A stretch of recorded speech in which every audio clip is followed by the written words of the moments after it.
ಲಗ್ನದಲ್ಲಿ ಲಗ್ನಾಧಿಪತಿ ಹಾ ಕೇಂದ್ರದಲ್ಲಿದ್ದಾನೆ. ಲಗ್ನಾಧಿಪತಿ ಲಗ್ನದಲ್ಲಿದಾನ ಅಂತ ಮಾತ್ರನೇ ಬರ್ಸಿರೋದು. ಹೌದು, ಹ ಕೇಂದ್ರ ಸ್ಥಾನ ಅದೇ ಬರುತ್ತೆ. ಕೇಂದ್ರ ಸ್ಥಾನದ ಹೆಂಗ್ರಿ ಬರುತ್ತೆ? ಕೇಂದ್ರ ಸ್ಥಾನ ಅಂದ್ರೆ 4, 7, 10 ಬರುತ್ತೆ. ಹಾ, 4ನೇ ಅಧಿಪತಿನೂ ಲಗ್ನದಲ್ಲೇ ಇದ್ದಾನೆ. ಧನುರ್ ಲಗ್ನ. ಧನುರ್ ಲಗ್ನನ? ಧನು ಲಗ್ನಾಧಿಪತಿ ಯಾರು? ಗುರು. ಗುರು ಧನು ಲಗ್ನದಲ್ಲಿ ಇದಾನಾ? ಹೌದು. ಅವಾಗ ಲಗ್ನಾಧಿಪತಿ ಲಗ್ನದಲ್ಲಿ ಇದ್ದರೆ ಆ ಫಲ ಸಿಕ್ಬೇಕಲ್ವಾ? ಕೇಂದ್ರ ಸ್ಥಾನದಲ್ಲಿ ಇದ್ರೆ ಇದಾಗುತ್ತೆ ಅಂತ ಹೇಳಿದ್ರಲ್ಲ ಗುರುಗಳ. ಏನಾಗುತ್ತೆ? ಕೇಂದ್ರ ಪತಿಯ ದೋಷ ಬರುತ್ತೆ ಅಂತ. ಹೌದು, ಕೇಂದ್ರಾಧಿಪತ್ಯ ದೋಷ ಬರುತ್ತೆ. ಒಬ್ಬ ಕೇಂದ್ರಾಧಿಪತಿ ಇನ್ನೊಂದು ಕೇಂದ್ರದಲ್ಲಿ ಇದ್ರೆ ಕೇಂದ್ರಾಧಿಪತ್ಯ ದೋಷ ಬರುತ್ತೆ. ದೋಷ ಇರುತ್ತೆ, ಏನ್ ಮಾಡೋದು? 4 ಗ್ರಹ ಅದರಲ್ಲೇ ಇದೆ. 4 ಗ್ರಹ ಅದರಲ್ಲೇ ಇದೆ ಧನುರ್ ಲಗ್ನದಲ್ಲಿ. ಆವಾಗ ಕೇಂದ್ರಾಧಿಪತ್ಯ ದೋಷ ಬರಲ್ಲ. 1 ಗ್ರಹ ಇದ್ರೆ ದೋಷ ಬರ್ದಿತ್ತು, 4 ಗ್ರಹ ಇದೆಯಲ್ವಾ? ಹೌದು. ಅವಾಗ ಶುಭ ಗ್ರಹಣ ಇರುತ್ತೆ, ಅಶುಭ ಗ್ರಹಣ ಇದ್ರೆ ದೋಷ ಕ್ಯಾನ್ಸಲ್. ಈಗ ಲಗ್ನಾಧಿಪತಿ 4ರಲ್ಲಿ ಇದಾನ? ಹೌದು. ಲಗ್ನಾಧಿಪತಿ 4ರಲ್ಲಿ ಏನಂತ ಬರ್ಸಿದೀವಿ ನಿನ್ನೆ? ಲಗ್ನಾಧಿಪತಿ ಚತುರ್ಥದಲ್ಲಿದ್ದರೆ ಏನಂತ ಬರುತ್ತೆ?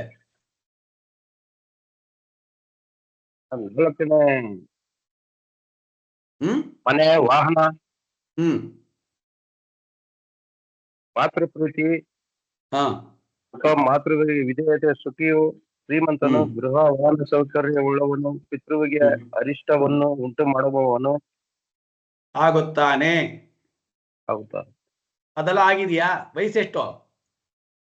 ವಯಸ್ಸು 38.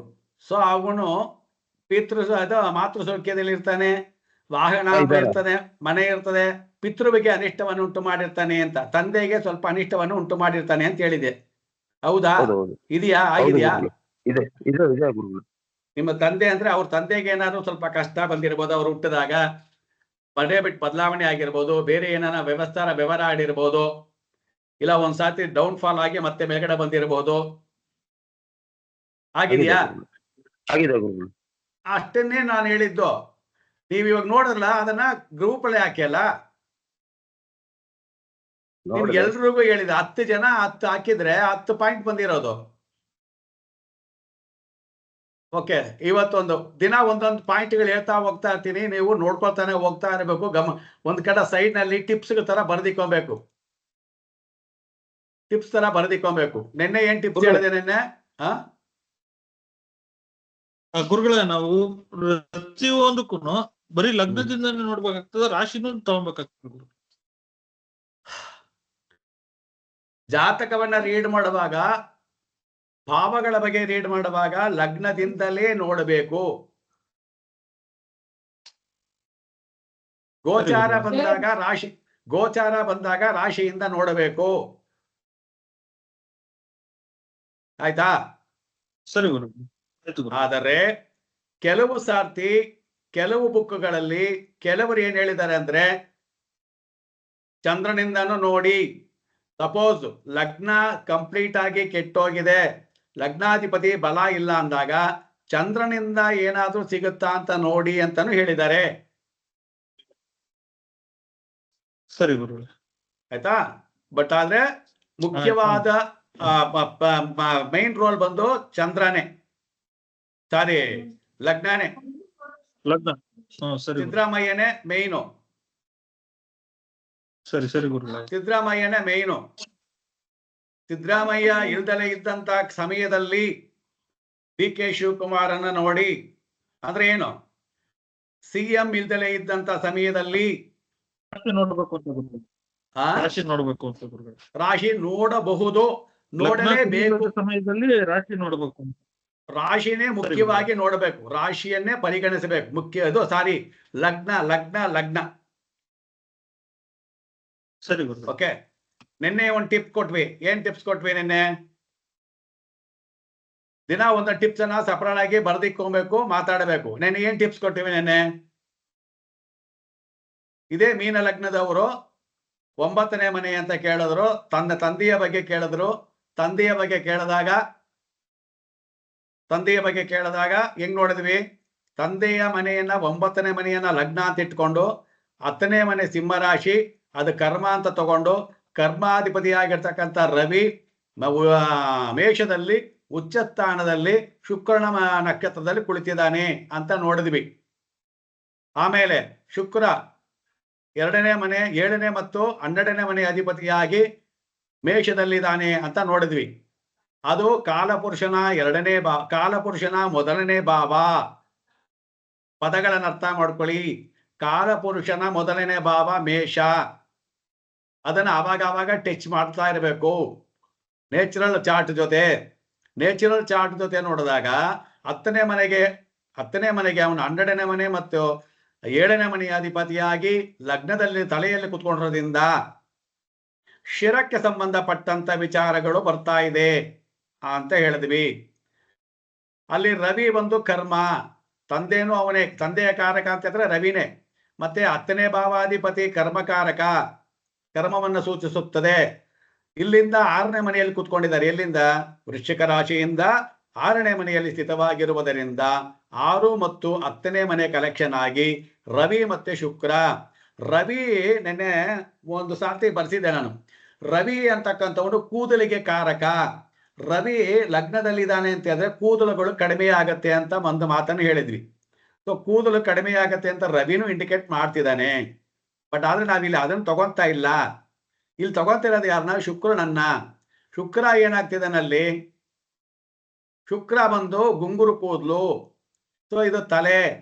ಸೊ ಗುಂಗುರು ಕೂದಲು ಅಂತ ತಕ್ಷಣ ನಾವು ತಲೆಗೆ ಸಂಬಂಧಪಟ್ಟಂತಹ ಪ್ಲಸ್ ಕೂದಲಿಗೆ ಸಂಬಂಧಪಟ್ಟಂತ ಯಾವುದೇ ಕೆಲಸ ಅಂದಾಗ ನಿನ್ನೆ ಅವ್ರು ಏನ್ ಮಾಡಿದ್ರು? ಅವರು ಒಂದು ವಿಷಯವನ್ನು ಹೇಳಿದ್ರು, ಬಾರ್ಬರ್ ಆಗಿರ್ತಾರೆ ಅಂತ. ಓಕೆ, ಆ ತರ ಒಂದೊಂದು ಟಿಪ್ಸ್ ಅನ್ನ ನೀವು ದಿನ ಒಂದೊಂದು ಟಿಪ್ಸ್ ಅನ್ನ ಬರೆದಿಕೊಂಡು ಅದನ್ನ ನೀವು ಅಪ್ಲೈ ಮಾಡೋಕ್ಕೂ ಟ್ರೈ ಮಾಡ್ಬೇಕು ಅದನ್ನು. ಓಕೆ, ಇವತ್ತು 2ನೇ ಟಿಪ್ಸ್. 3ನೇ ಟಿಪ್ಸ್ ಇವತ್ತು ಯಾವಾಗ್ಲೂ ನೋಡಿ, ಇದು ಎಕ್ಸಾಂಪಲ್ ನಂಬರ್ 3 ಅಂತ ಬರ್ಕೊಳ್ಳಿ. ತುಲಾ ಲಗ್ನ ರಾಹು ನಕ್ಷತ್ರದಲ್ಲಿ ಲಗ್ನ ಬಿದ್ದಿದೆ.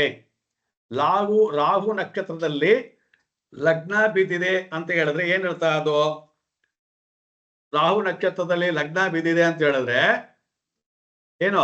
ಇಲ್ಲಿ ಏನೇ ನಕ್ಷತ್ರ ಇದೆ? ಇಲ್ಲಿ ಚಿತ್ತಾ ನಕ್ಷತ್ರ 2 ಪಾದ ಇದೆ. ಆಮೇಲೆ ಸ್ವಾತಿ ನಕ್ಷತ್ರ 4 ಪಾದ ಇದೆ. ವಿಶಾಖ ನಕ್ಷತ್ರ 3 ಪಾದ ಇದೆ.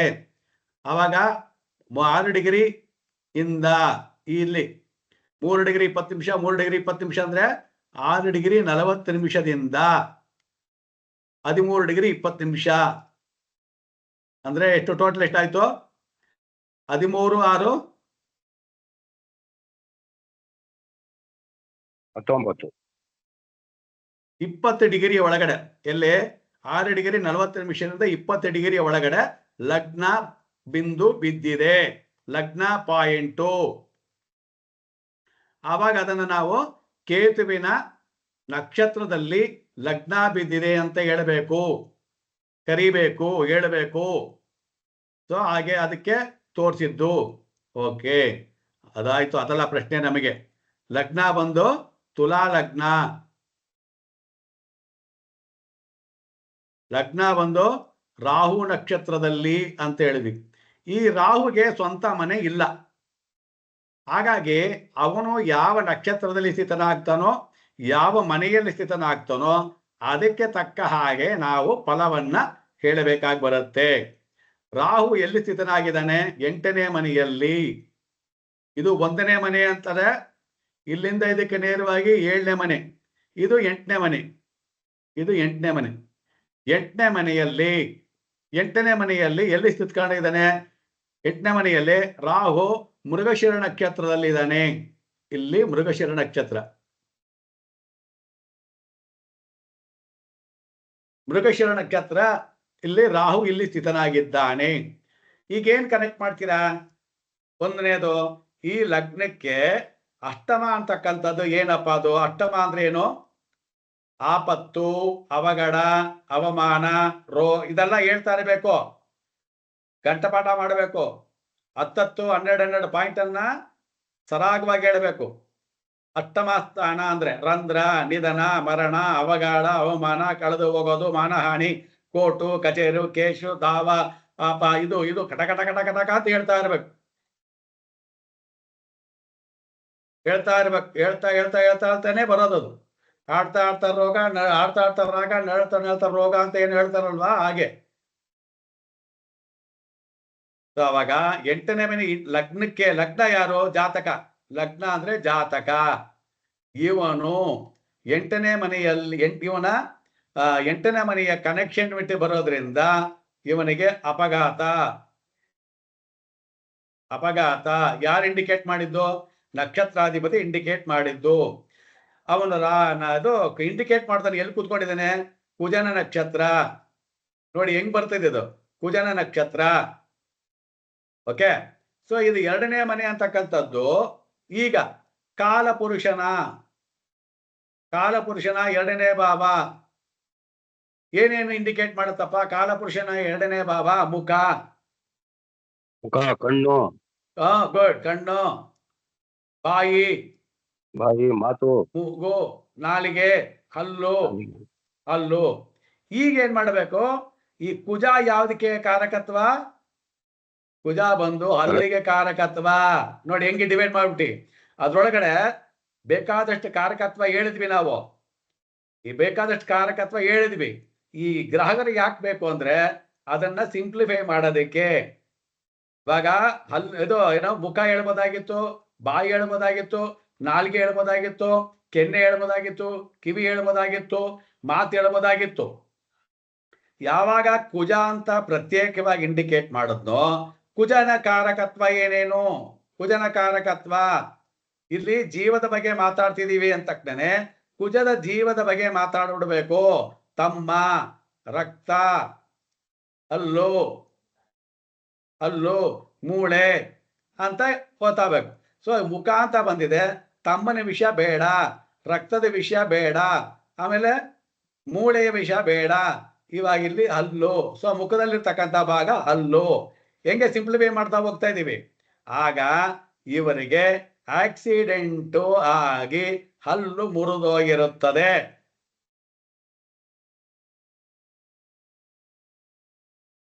ಬರ್ಕೊಂಡ್ರಾ?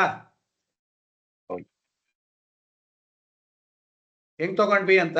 ಏನಕ್ಕೆ ಗ್ರಹಗಳ ಕಾರಕತ್ವ ಬೇಕಾಗ್ತಿದೆ ಅಂತ ಏನಾದ್ರು ಗೊತ್ತಾಗ್ತಿದ್ಯಾ? ಗ್ರಹಗಳ ಕಾರಕತ್ವ ಏನಕ್ಕೆ ಯೂಸ್ ಮಾಡ್ತಾ ಇದೀವಿ ನಾವು? ಸಿಂಪ್ಲಿಫೈ ಮಾಡೋದಕ್ಕೆ ಯೂಸ್ ಮಾಡಿದ್ವಿ. ಓಕೆ. 4ನೇದು ಎಕ್ಸಾಂಪಲ್, 4ನೇದು ಬರ್ಕೊಳ್ಳಿ. ಮೀನ ಲಗ್ನವಾಗಿ ಯಾವುದೇ ಮೀನ ಲಗ್ನವಾದರೂ ಇವರು ಬೇಗನೆ ಕನ್ನಡಕವನ್ನ ಧರಿಸುತ್ತಾರೆ.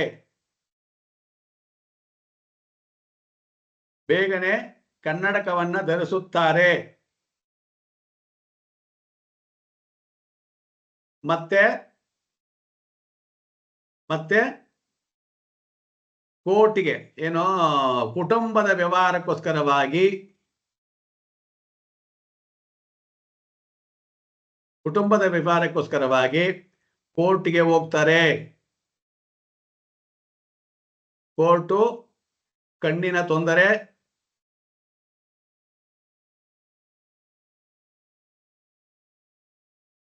ತೊಂದರೆ, ಆಮೇಲೆ ಇನ್ನೇನು? ಹಣದ ಕೊರತೆ.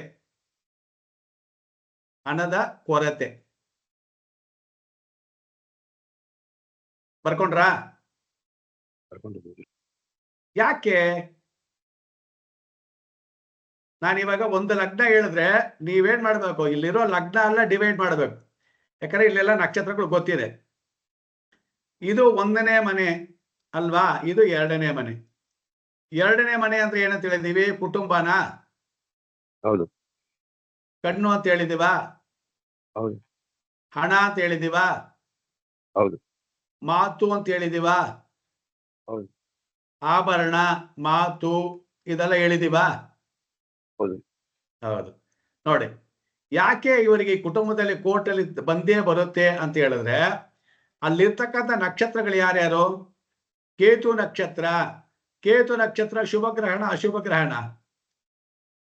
ಅಶುಭ. ಅಶುಭ.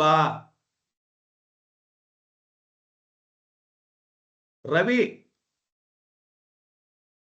ರವಿ ಶುಭ ಗ್ರಹಣೆ, ಅಶುಭ ಗ್ರಹಣೆ. ಆದರೆ ಈ ಲಗ್ನಕ್ಕೆ 1, 2, 3, 4, 5, 6ನೇ ಅಧಿಪತಿನ. ಹೌದು. ಅವಾಗ 6ನೇ ಅಧಿಪತಿ ಆಗಿದ್ರೆ ಕಷ್ಟ, ನಷ್ಟ, ವ್ಯಾಜ್ಯ, ಶತ್ರು ಕೊಡ್ಬೇಕಾ ಅವನು? ಹೌದು. 3ನೇದು ಶುಕ್ರ. ಶುಕ್ರ ಯಾವ ಮನೆ ಅಧಿಪತಿ ಇಲ್ಲಿಗೆ? 2 ಅಂತೀನಿ, 3 ಮತ್ತು 8ನೇ ಅಧಿಪತಿ. 3 ಮತ್ತು 8ನೇ ಅಧಿಪತಿ. ಸೊ ಇಲ್ಲಿ 6, 8 ಅಶುಭ ಗ್ರಹಗಳು ತುಂಬಿಕೊಂಡಿರೋದ್ರಿಂದ ಕನ್ಯಾ ಮೀನ ಲಗ್ನದವರು ಯಾರೇ ಆಗಿದ್ರು ಈ ಒಂದು ಸಮಸ್ಯೆಯನ್ನ ಅವರ ಜೀವನದಲ್ಲಿ ಫೇಸ್ ಮಾಡ್ತಾನೆ ಇರ್ತಾರೆ.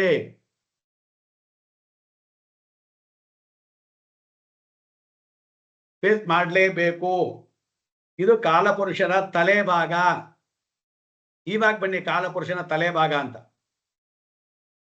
ಕಾಲಪುರುಷನ ತಲೆಭಾಗ ಆಗಿರೋದ್ರಿಂದ ಕಣ್ಣಿಗೆ ಸಂಬಂಧಪಟ್ಟಂತವನು ಇದು ರವಿ ಬಂದು ಕಣ್ಣಿಗೆ ಸಂಬಂಧಪಟ್ಟವನು, ಶುಕ್ರ ಬಂದು ಕಣ್ಣಿನ ಹೊಳಪು. ಸೊ ಅವಾಗ 2ನೇ ಮನೆ ಅಂತಕ್ಕಂಥದ್ದು ಕಣ್ಣಿಗೆ ಸಂಬಂಧಪಟ್ಟಂಥದ್ದು. ಇಲ್ಲಿ 6, 8 ಮತ್ತೆ ಪಾಪಗ್ರಹಗಳ ಸ್ಥಿತವಾಗಿರೋದ್ರಿಂದ ಇವರು ಸಹ ಆಕ್ಸಿಡೆಂಟ್ ಆದ್ರೆ, ಕಣ್ಣು ಆಪರೇಷನ್ ಮಾಡಕ್ ಹೋದ್ರೆ ಬೇಗನೆ ಕನ್ನಡಕ ಹಾಕ್ತಾರೆ, ಕಣ್ಣು ಆಪರೇಷನ್ ಮಾಡ್ಕೊಂತಾರೆ. ಕುಟುಂಬದಲ್ಲಿ ಸಮಸ್ಯೆಗಳನ್ನ ಫೇಸ್ ಮಾಡ್ತಾನೆ ಇರ್ತಾರೆ ಇವರು. ಇಲ್ಲಿ ನಾವು ಜನರಲ್ ಹೇಳ್ತಾರದ್ ನಾನು, ಇಲ್ಲಿ ಯಾವ ಗ್ರಹನೂ ಇಲ್ಲ. ಎಲ್ರಿಗೂ ಅರ್ಥವಾಗ್ತಿದ್ಯಾ? ಇಲ್ಲಿ ಯಾವ ಗ್ರಹನೂ ಇಲ್ಲ, ಯಾವ ಭಾವಾಧಿಪತಿಗಳು ಇಲ್ಲ. ಆದರೂ ಆ ಭಾವದ ಒಳಗಡೆ ಆಲ್ರೆಡಿ ಸ್ಥಿತವಾಗಿರ್ತಕ್ಕಂಥ ಗ್ರಹಗಳ ಅನುಸಾರವಾಗಿ ಹೇಳ್ತಾ ಇರೋದು ನಾನು. ಈಗ ನೀವೇನ್ ಮಾಡಬೇಕು, ಅದೇ ತರ ಈಗ ಇಲ್ಲಿ ಯಾರ್ಯಾರು ಇರ್ತಾರೆ? ಇಲ್ಲಿ ರವಿ ಇರ್ತಾನ, ಚಂದ್ರ ಇರ್ತಾನ, ಆಮೇಲೆ ಇನ್ಯಾರು ಇರ್ತಾರೆ? ಕುಜ ಇರ್ತಾನ. ಓಕೆ, ಹೇಗೆ ರವಿ ಇಲ್ಲಿ 6ನೇ ಮನೆ ಅಧಿಪತಿ, ಚಂದ್ರ 8ನೇ ಮನೆ ಅಧಿಪತಿ ಆಗ್ತಾನೆ, ಇಲ್ಲಿ 5ನೇ ಮನೆ ಅಧಿಪತಿ. ಕುಜ 8ನೇ ಮನೆ ಅಧಿಪತಿ ಆಗ್ತಾನೆ.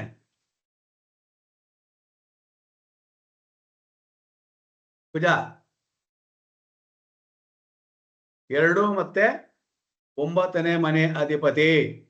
ಸೊ ಇದು ಕೇಂದ್ರ ತ್ರಿಕೋಣ ಇದೆ, ಪರವಾಗಿಲ್ಲ. 2ನೇ ಮನೆ ಕುಟುಂಬ ಇದೆ, ಪರವಾಗಿಲ್ಲ. ಇದು ಒಂದು ಮಾತ್ರನೇ ಕಮ್ಮಿ ಇರೋದು, 6ನೇ ಮನೆ. ಅವಾಗ ಇವ್ರೇನ್ ಮಾಡ್ಬೋದು? ಪ್ರಯತ್ನದಿಂದ ಕಷ್ಟವನ್ನ ಮಾಡ್ತಕ್ಕಂಥವರು, ಸೊ ಮಕ್ಕಳ ಸೌಖ್ಯ ಇರ್ತಕ್ಕಂಥವರು, 9ನೇ ಭಾವ ತಂದೆಯ ಅನುಗ್ರಹ ಇರ್ತಕ್ಕಂಥವರು. ಹಿಂಗ್ ತಗೋಬೋದ ನಾವು?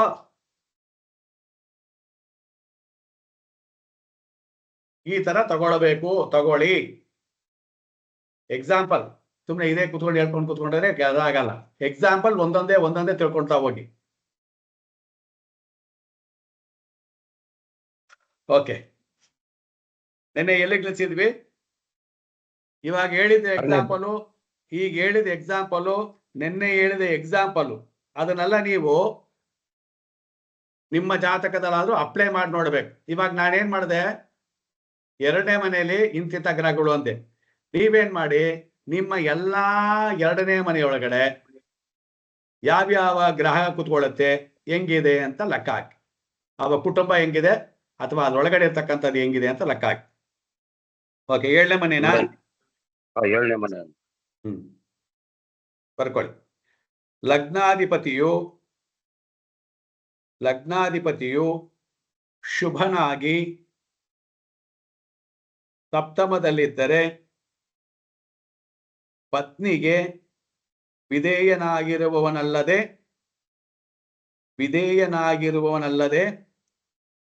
ವೈವಾಹಿಕ ಜೀವನದಲ್ಲಿ ವ್ಯಾಪಾರದಲ್ಲಿ ಬ್ರಾಕೆಟ್ ಅದರಲ್ಲೂ ಪಾಲುಗಾರಿಕೆ ವ್ಯಾಪಾರದಲ್ಲಿ ಬ್ರಾಕೆಟ್ ಕ್ಲೋಸ್ ಪಾಲುದಾರಿಕೆ ವ್ಯಾಪಾರದಲ್ಲಿ ಉನ್ನತಿ ಮತ್ತು ಸುಖ ಪಡೆಯುವವನು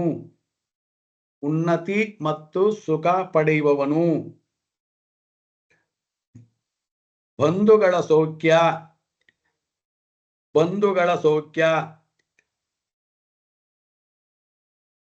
ಪ್ರಯಾಣಗಳಿಂದ ಲಾಭ ಉಂಟಾಗುತ್ತದೆ. ಇದು ಸಹ ಪ್ರಯಾಣನೇ. ಆಕ್ಚುಲಿ 3, 9, 12 ಪ್ರಯಾಣ ಅಂತ ಹೇಳಿದೀವಿ. ಅವಾಗ ಹೇಳಿದಾಗ ನಿಮಗೇನ ಮರ್ತೋಗಿದೆ, ಜ್ಞಾಪಕ ಇಲ್ಲ ಅಂದ್ರೆ ಟಕ್ ಅಂತ ಏನ್ ಮಾಡ್ಬಿಡ್ಬೇಕು, ಅಲ್ಲಿ ನೀವು ಒಂದು ಅಂಡರ್ಲೈನ್ ರೆಡ್ಡಿಂಗ್ ಕಲ್ಲ ಏನಾದ್ರು ಒಂದು ಮಾಡ್ಕೊಂಡು 3 ಒಂದ್ಸಾರ್ತಿ ಮರ್ತೋಗಿರ್ತೀವಿ, ಅಲ್ಲಿ ಹೋಗಿ ನೋಡಕ್ಕಾಗಲ್ಲ. ಅಥವಾ ನಾವು ಹೇಳಿದ್ದು ನೀವು ಬರ್ಕೊಂಡ್ರಲ್ಲ, ನಿಮ್ ತಲೆಯಲ್ಲಿ ಕೂತ್ಕೊಂಡ್ರಲ್ಲ, ಈ ತರ ಯಾವಾಗ ಟಕ್ ಅಂತ ಹೇಳಿದ ತಕ್ಷಣ ಏನ್ ಮಾಡ್ಬೇಕಂದ್ರೆ ಅಂಡರ್ಲೈನ್ ಹಾಕ್ಬಿಟ್ಟು ಒಂದು ಬ್ರಾಕೆಟ್ ಹಾಕೊಂಡ್ಬಿಟ್ಟು ಅದ್ರೊಳಗಡೆ 3 ಶಾರ್ಟ್ ಡಿಸ್ಟೆನ್ಸ್ ಟ್ರಾವೆಲ್, ಬೆಳಗ್ಗೆ ಹೋಗಿ ಮಧ್ಯಾಹ್ನ ಬರೋದು ಅಂತ ಬರ್ಕೊಬೇಕು. 9ನೇ ಭಾವ ಸ್ಟೇಟ್ ಬಿಟ್ ಸ್ಟೇಟು, ತುಂಬಾ ಸ್ವಲ್ಪ ದಿವಸ ಹೋಗಿ ಇದ್ದು ಬರೋದು. 12ನೇ ಭಾವ ಇಲ್ಲೇ ಹೋಗಿ ಅಲ್ಲೇ ಇರ್ತಕ್ಕಂಥದ್ದು ಅಂತ ಬರ್ಕೊಂಡ್ಬಿಡ್ಬೇಕಲ್ಲಿ. ಇದ್ರಲ್ಲಿ ಇವಾಗ 7ನೇ ಭಾವನು ಟ್ರಾವಲ್ಲೇ, ಪ್ರಯಾಣಗಳಿಂದ ಲಾಭ.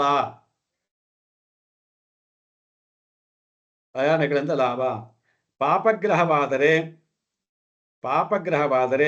ವ್ಯಾಪಾರದಲ್ಲಿ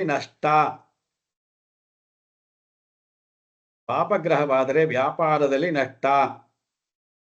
ಪಾಲುದಾರಿಕೆಯಲ್ಲಿ ಮೋಸ. ವೈವಾಹಿಕ ಜೀವನದಲ್ಲಿ ಅತೃಪ್ತಿ, ವಿರಸ.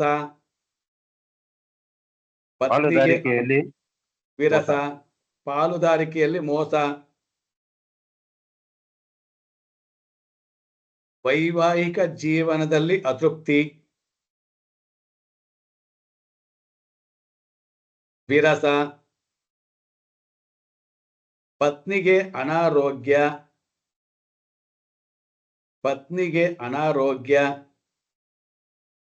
ಇಲ್ಲವೇ ಆಕೆಗೆ ಮಾರಕವಾಗಿ ದ್ವಿಕಲತ್ರ ಯೋಗ ಉಂಟಾಗುವುದು.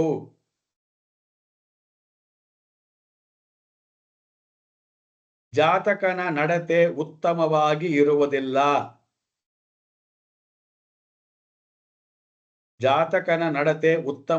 ಇರುವುದಿಲ್ಲ.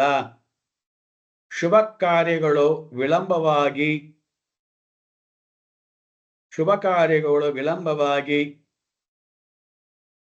ಯಾವುದೇ ಶುಭ ಕಾರ್ಯಗಳು ಸಿದ್ಧಿಸುವುದಿಲ್ಲ.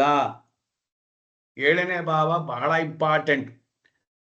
ಪರಿಹಾರ ಕೊಡೋದಕ್ಕೆ, ಮಾತುಕತೆಗೆ, ಎಲ್ಲದಕ್ಕೂ 7ನೇ ಭಾವ ನಮ್ಮ ಆಪೋಸಿಟ್ ಜೆಂಡರ್ ಅಲ್ವಾ, ಅದಕ್ಕೆ. ಬಂಧುಗಳಲ್ಲಿ ವಿರಸ. ಪರಸ್ತ್ರೀಯರಲ್ಲಿ ಆಸಕ್ತಿ. ಕೆಟ್ಟ ಬುದ್ಧಿ. ಕೋರ್ಟು ಕಚೇರಿ ವ್ಯವಹಾರಗಳು. ವಿದೇಶಿ ಯಾತ್ರೆ. ಅಲ್ಪ ಸಂತತಿ ಯೋಗ ಇತ್ಯಾದಿಗಳು ಉಂಟಾಗುವವು. ಹೆಂಗೆ ಈಗ ಹಂಗೆ ಇದು ತಲೆಯಲ್ಲಿ ಇಟ್ಕೊಳ್ಳಿ. ಮೇಷ ಲಗ್ನಾಧಿಪತಿ ಸಪ್ತಮದಲ್ಲಿ ಅಂದ್ರೆ ಎಲ್ಲಿಗೆ ಬರ್ತಾನೆ? ತುಲಾ ಲಗ್ನಕ್ಕೆ ಬರ್ತಾನೆ. ತುಲಾ ಲಗ್ನಕ್ಕೆ ಬಂದಿದೆ ಅಂತ ಹೇಳಿದ್ರೆ ಅದು ಪರವಾಗಿಲ್ಲ. ಆದರೆ ಕಾಲಪುರುಷನ ಅದು ಸಪ್ತಮ ಭಾವ, ಸಪ್ತಮಾಧಿಪತಿ ಅಲ್ಲಿ ಬಂದಿದ್ದಾನೆ. ಅದು ಪಾಪಗ್ರಹ. ಇವಾಗ ಕೇಂದ್ರಾಧಿಪತಿ ಅವನು. ಒಬ್ಬ ಕೇಂದ್ರಾಧಿಪತಿಯಾಗಿ ಮತ್ತೊಂದು ಕೇಂದ್ರದಲ್ಲಿ ಸ್ಥಿತನಾಗಿದ್ದಾನೆ, ಪಾಪಗ್ರಹನಾಗಿದ್ದಾನೆ. ಸೊ ವೈವಾಹಿಕ ಜೀವನದಲ್ಲಿ ತುಂಬಾ ಡಿಸ್ಟರ್ಬೆನ್ಸ್ ಅನ್ನ ಮಾಡಲ್ಲ. ಆದರೆ ಬರ್ತಕ್ಕಂಥ ಹೆಂಡತಿ ತುಂಬಾ ಹಾರ್ಡ್ ಆಗಿರ್ತಕ್ಕಂಥವಳು, ಅವನನ್ನ ಇವನು ಕಂಟ್ರೋಲ್ ಮಾಡೋದು ಭಾರಿ ಕಷ್ಟವಾಗಿರುತ್ತೆ ಅಂತ ಹೆಂಡತಿ ಬರ್ತಾಳೆ. ಯಾರಿಗ್ ಬರ್ತಾರೆ? ಜಾತಕನಿಗೆ. ಜಾತಕ ಯಾರಿಲ್ಲಿ? ತುಲಾ ಲಗ್ನ.